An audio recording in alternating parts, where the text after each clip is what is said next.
Welcome back guys with another video, and today as highly requested we're gonna analyzing Vito Basso harmony from the front and side. And this guy is a middle-aged model right now that who was pretty striking in his prime thanks to his really high laterally projected cheekbones. In fact, he's called like the owner of the zygos area, but also thanks to his good facial proportion and hair area in general. In fact, his harmony score is pretty high. And before starting with the video, just wanna remind you that if you want a full facial report, just like for Vito's, you can just click the link in the description and use code 20 for 20% off on every price. Now let's start with the video. So there isn't really nothing that we can say about his front because it's pretty good. I just wanna like say 2 or 3 things pretty quickly. So about the bitemporal width, we can say that is too low, and this is mainly because his cheekbones are really projected laterally, but also his temples should be a bit more wider, and they are also pretty asymmetrical. As you can see, this temple has a bit less hair, while the left one has a bit more hair. Also, his hairline is pretty strange because it's pretty rounded, okay, and this is giving also to him a pretty taller upper third, okay. Next flaw is his eyebrow tilt, and the eyebrow tilt isn't really that bad. This is still a dimorphic trait, and it's also harmonizing well with his high canthal tilt. And you know, his eyebrows are also pretty sparse, so trimming them won't be a bad idea for him. But his eyebrows are still really dark, low set, thick, and dense. So this is still pretty good and masculine. Only the eyebrow shape should be a bit better on the outer part. Then we have the deviation from the jaw frontal angle and the ipsilateral angle. And you know, as we're gonna see later in the video, his IPD is on the higher end, so he kinda has this wide set eyes or eye separating ratio on the higher end. So we want to expect taking the PFL in the ideal range, a more higher ipsilateral angle when you have a high IPD. So again, we can kind of see in this case that his PFL should be a bit higher, not really that much from the outer corner of the eye speaking, okay. And also maybe the medial canthus should be a bit more developed, as we're gonna see also in the one eye apart test. But you know, this is still ideal, so this is just for being perfect. Then talking about the jaw frontal angle, we can see that his chin has a pretty good height. This is pretty a tall chin and also a pretty wide and square chin, so his chin is pretty good from the front. But you know, the gonions are pretty asymmetrical as the ramus, because you can see that the left gonion is a bit more flared out and more low set, so we can kind of see a longer ramus in the left part of the jaw, while in the right part we can see a weaker ramus because the gonion is more higher set and also more inward. The perfect for him will be like having a less developed gonion from the left point of view, so the gonions could be more symmetrical, okay, but both should be a bit more flared out, so a bit more outward, also for harmonizing well with this highly projected cheekbones. And this is still a pretty wide jaw if you're speaking about millimeters, but you know, his highly projected cheekbones is making his jaw width a bit narrow, as we're gonna see later. Then the ear protrusion angle is a bit high at 15 degrees. He's kind of have these flared ears, nothing to say that much. Then, as I said before, his bigonial width is a bit low, thanks also to his laterally projected cheekbones. But you know, here you can see better how this ramus is way better developed than the right one, as we can kind of see this this kind of cartoon shape contour, so pretty inclined contour, and low gonion, which is also a bit more flared out, while this has a more straighter contour, a shorter ramus, and so a higher and more inward gonion. As I said before, the perfect here should be a bit more outward gonions from both point of view, but this ramus should be a bit less developed, so the symmetry could be improved, and also the jaw frontal angle will be better and will harmonizing well with the ipsilateral angle. Then we have the ear protrusion ratio, which is barely ideal, or is slightly unideal of 0.8. And you know, this is when you are taking the ear protrusion ratio and the ear protrusion angle, we should kind of expect the same ratio. And this is mainly because in this case his facial width is pretty high, so it's kind of making his ears seems less flared. Also, I have to like guess where his left ear um, should be, and you know, so take this ratio with a grain of salt. Just take in mind that his ears could be a bit better. Then we have the nose tip position, and his nose, as we're gonna see from the side, is really heavily upturned. So as you can see, his left and right nose base is a bit more down than the central nasal base, and this is kind of resulting in a piggy nose shape. Okay. Then we have the cheekbone side. The cheekbones are really projected, but should be a bit taller. Not really a big deal.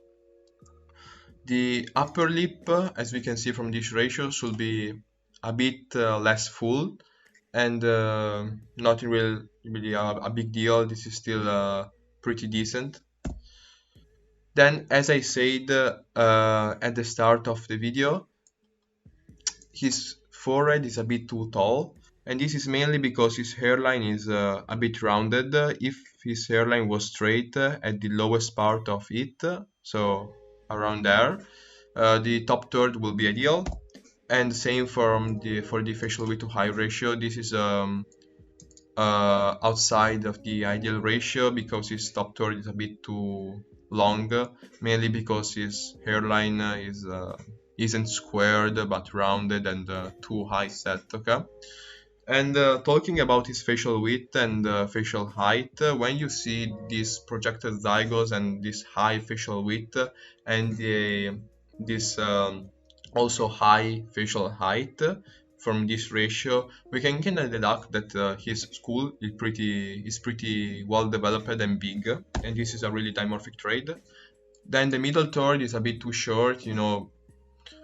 His nose should be maybe a bit taller, not really a big deal. Or this could be also his skull structure being a bit too short in this part of his face, not really a big deal too.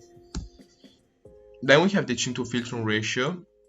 I know this is a bit outside of the ideal range, mainly because his upper lip is a bit too full, but also because his chin is pretty long. So I think the perfect for him should be like a bit of a taller nose, a bit of a less full upper lip, and maybe a shorter chin by a bit. Okay, this will harmonizing pretty well. As I said before, his one eye apart is we can consider even this ideal, but you know, it's on the higher end, mainly because his IPD is pretty far set, and the PFL isn't really that developed enough for balancing all out. But you know, a higher PFL will be perfect for him. He's kind of also hiding his real PFL thanks to his really well developed eyelashes. So this is kind of also a good trade to have. But you know, the medial canthus, especially the left one and maybe the outer corner of the eye, should be maybe a bit more longer and better developed. This is still a really good ratio from this point of view, especially with his IPD. Okay, this is the IPD to mouth. Oh, sorry.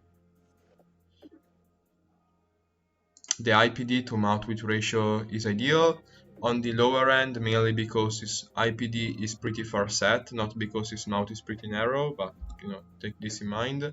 His canthal tilt is ideal. Again, this is another asymmetry that he has, so the right canthal tilt is more higher than the um, left one, and this canthal tilt is also on the higher end of ideal, so you know, this is also pretty feminine. His lower third height is pretty good. As I said before, his lower third is pretty tall, especially the chin.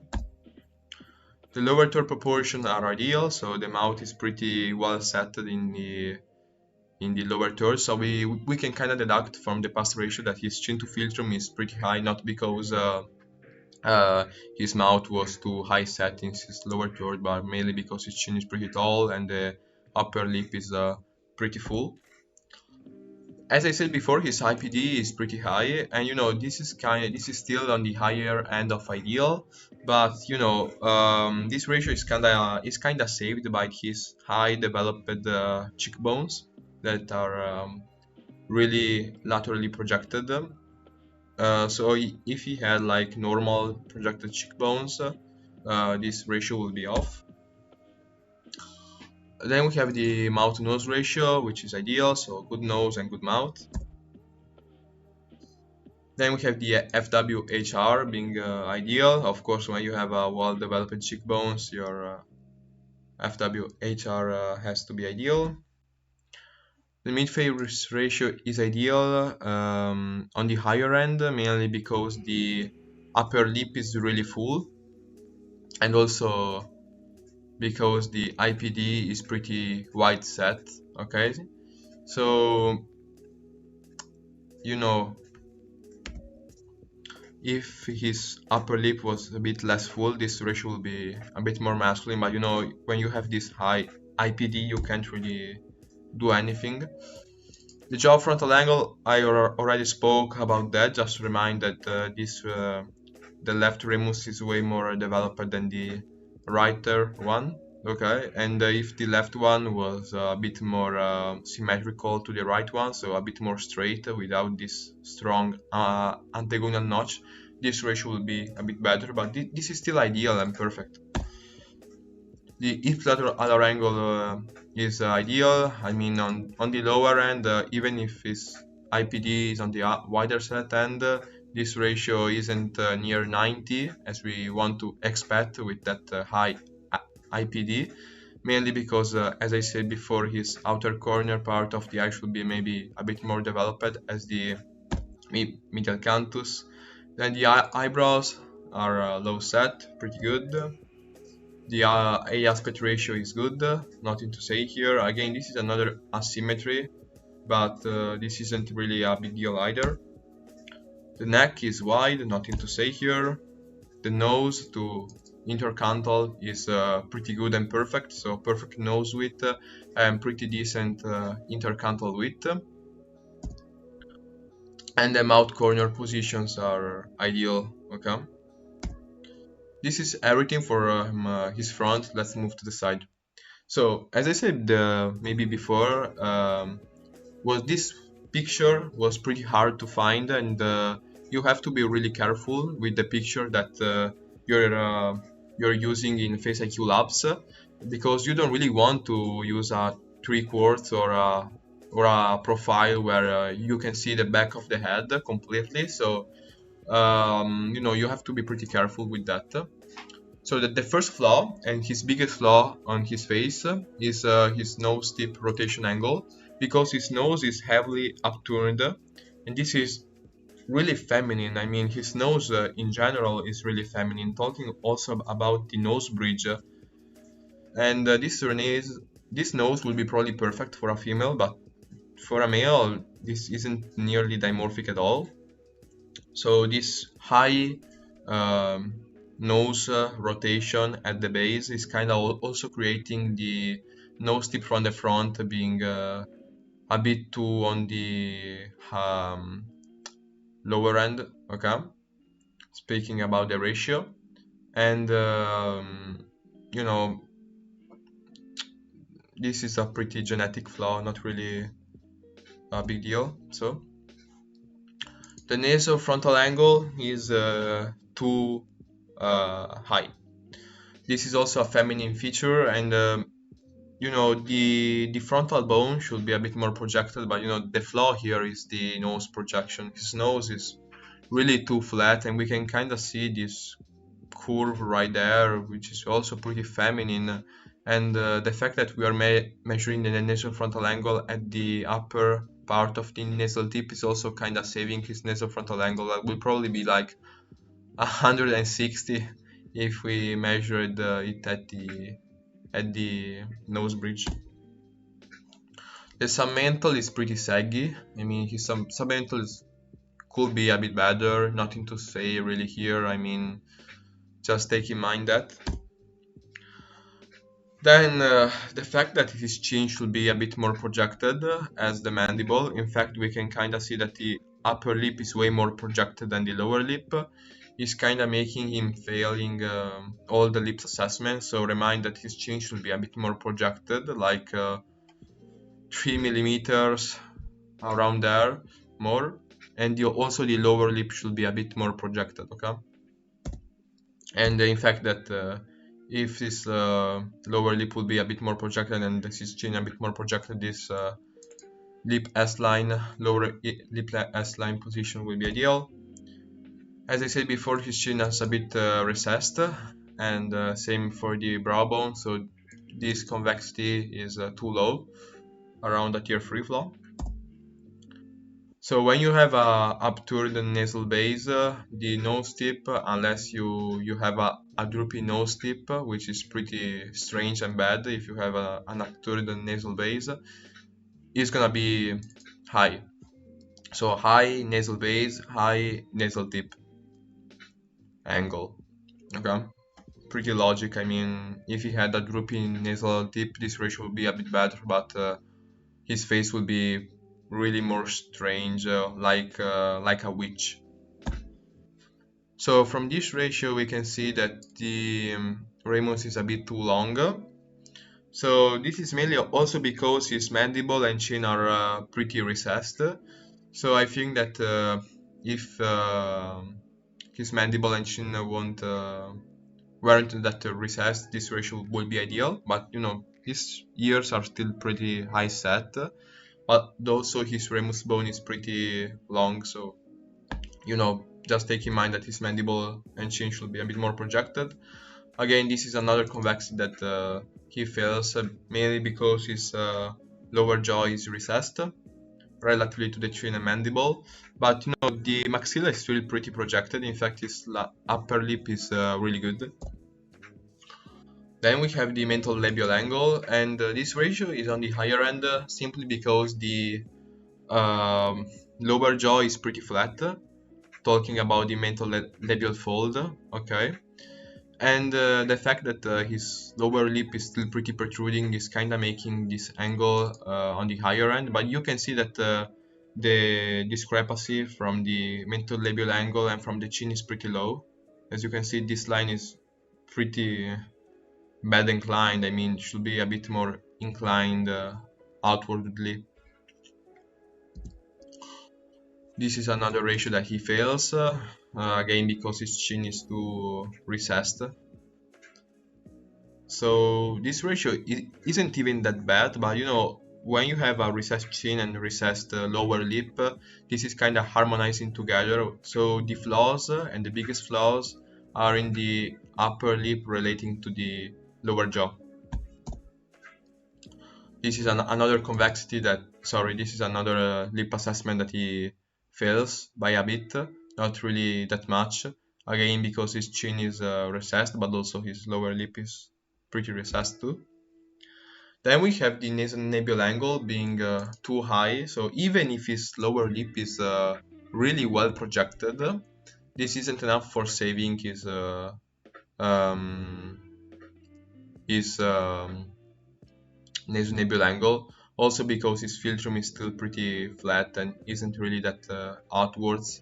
So, you know, this is another convexity that is on the lower end, almost ideal, mainly because his ratex is pretty well projected, and yeah, it's still not enough, you see, as you can see from there.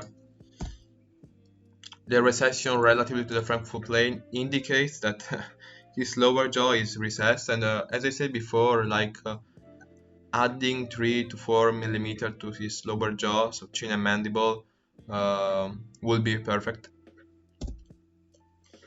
Then we have the nasal projection being too low, and this is a big flaw for dimorphism because you generally see males having this too high, but this is too low mainly because his nasal bridge is too low and it's too flat.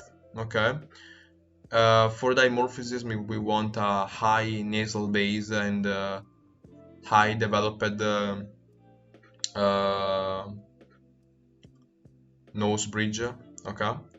In fact, having a hooked nose or a bump on the nose isn't even that bad because it's still dimorphic, while this is a pretty feminine nose. Okay. Then we have the lower lip line position that is ideal. We can consider this ideal, and this, you know, it's mainly because recessed chin and recessed lower lip, but also pretty good nose assessment.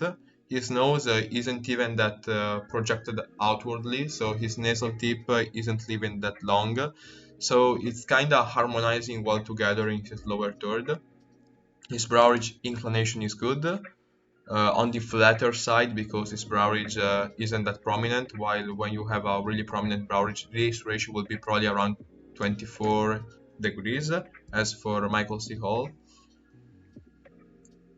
The nasal tip angle is on the higher end. This indicates that his nose tip relatively to his nose structure, so not his angle relatively to the Frankfurt plane, is upturned. So the nasal tip angle is on the higher end, so it's still pretty upturned, but you know, the nose structure is pretty different from the angles that he is creating, especially relatively to the position that this nose assessment have in your face.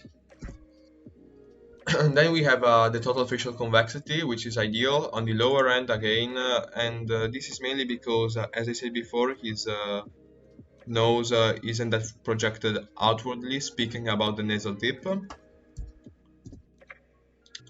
Then we have the nasal width to height ratio, which is this is pretty perfect, and this is mainly because his nose is a bit short, also from the front, and but the fact that this line is a bit on the shorter end and this one is on the shorter end too are kind of harmonizing together for creating this ratio.